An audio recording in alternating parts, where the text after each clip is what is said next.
Hallelujah. सभी को जय यीशु मसीह की। शालोम। मैं pastor Sukhdev mark from Ambala से हूँ और आज छोटा सा मैसेज जो है वो मैं देना चाहता हूँ परमेश्वर के वचन से।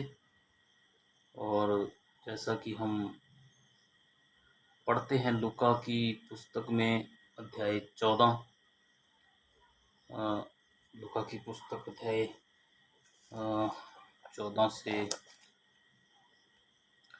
आपके लिए ये कहानी है। कहानी से हम एक मैसेज को देखते हैं। हमारे पास एक कहानी है, विवाह का भोज।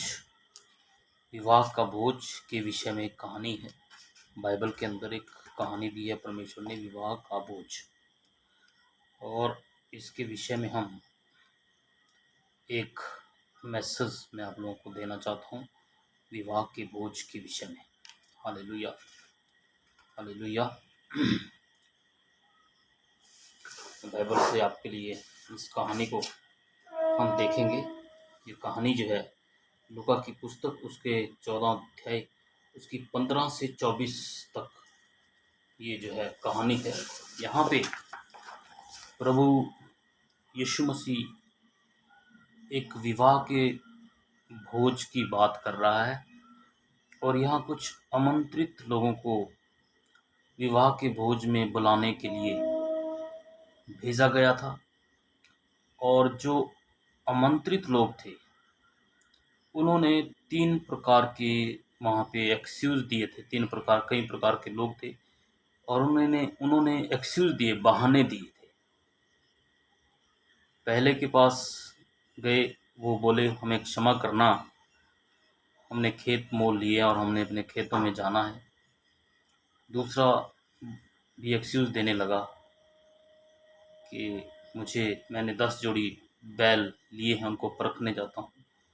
और तीसरे आदमी ने भी एक्सक्यूज़ दिया कि मेरी अभी शादी हुई है और मैंने अपनी पत्नी के साथ में समय बिताना है। तो ये 3 प्रकार के एक्सक्यूज़ जो है उन्होंने दिए। वो आमंत्रित लोग थे विवाह के भोज में और तीनों ने परमेश्वर से क्षमा मांगी और वो तीनों अपने अपने काम के लिए चले गए। तीनों ने एक्सक्यूज़ दिए, बहाने दिए।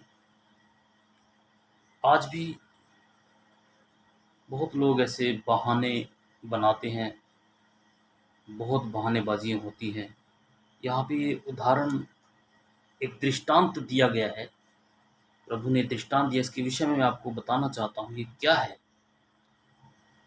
इस दृष्टांत में मनुष्य का उद्देश्य पता चलता है। इन तीनों का उद्देश्य क्या था? इनका उद्देश्य विवाह का बोझ नहीं था। इनका उद्देश्य जो था धन कमाना था या कुछ और अपने लिए काम करना था, अपने लिए धन का निर्माण करना था, अपने लिए संपत्ति अधिग्रहण का काम करना था। तो ये ऐसा तीनों के तीन लोगों का उद्देश्य बिल्कुल वो विवाह भोज से बिल्कुल हटके था। नंबर 1, उद्देश्य। जीवन में उद्देश्य। हमारा आज क्या उद्देश्य है? क्या हमारा आज हमें सोचने की ज़रूरत है, हमारा उद्देश्य क्या है? परमेश्वर ने हमें बुलाया है विवाह के भोज में, परमेश्वर के राज्य में कार्य करने के लिए, सुसमाचार सुनाने के लिए, उसके प्रति, परमेश्वर के राज्य के प्रति कुछ प्रतिक्रिया करने के लिए, उसके कार्यों को पूरा करने के लिए और उसके उद्देश्यों को पूरा करने के लिए। सबसे पहली बात आती है उद्देश्य की। आज हम किस उद्देश्य को पूरा कर रहे हैं? किस उद्देश्य को हम पूरा कर रहे हैं अपने जीवन से? हमें देखना अपने जीवन से कि मेरे जीवन का उद्देश्य क्या है। बहुत लोग अपने उद्देश्यों को पूरा करने के लिए प्रभु यीशु मसीह के पास आते हैं कि उनके उद्देश्य पूरे हो जाएं। हालेलुया। दूसरी बात, इन 3 लोगों ने विवाह का जो भोज था उसको प्राथमिकता नहीं दी। दोस्तों, मैं आपको बताना चाहता हूँ, बोझ जो होते हैं भोज जो होते हैं वो बहुत मेहनत से बनाए जाते हैं, बहुत सामर्थ्य से तैयार किए जाते हैं और वो हर रोज़ नहीं बनाए जाते। वो भोज जो है, विवाह का भोज बनाने के लिए पूरा ताकत लग जाती है, पूरे सामर्थ्य लग जाती है, पूरे खाने का इंतज़ाम करना पड़ता है और वो तैयार किया जाता है। और उन्होंने क्या किया, इन तीनों ने उस विवाह के भोज को प्राथमिकता नहीं दी। दूसरी बात मैं आपको बताना चाहता हूँ, प्राथमिकता।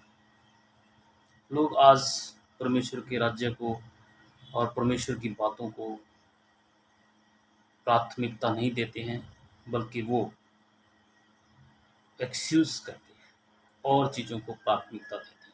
इन 3 लोगों ने भी, इनका उद्देश्य भी गलत था और इन 3 लोगों की प्राथमिकता भी गलत थी। इन्होंने, एक आदमी ने खेत को प्राथमिकता दी, एक आदमी ने 10 बैल, जोड़े बैल जो हैं उनको प्राथमिकता दी और एक मनुष्य ने अपनी पत्नी को प्राथमिकता दी। तीसरी बात ये थी कि उन्होंने विवाह भोज का मूल्य नहीं जाना। जो राजा ने विवाह भोज दिया था, आमंत्रित किया था, उसके मूल्य नहीं जाना और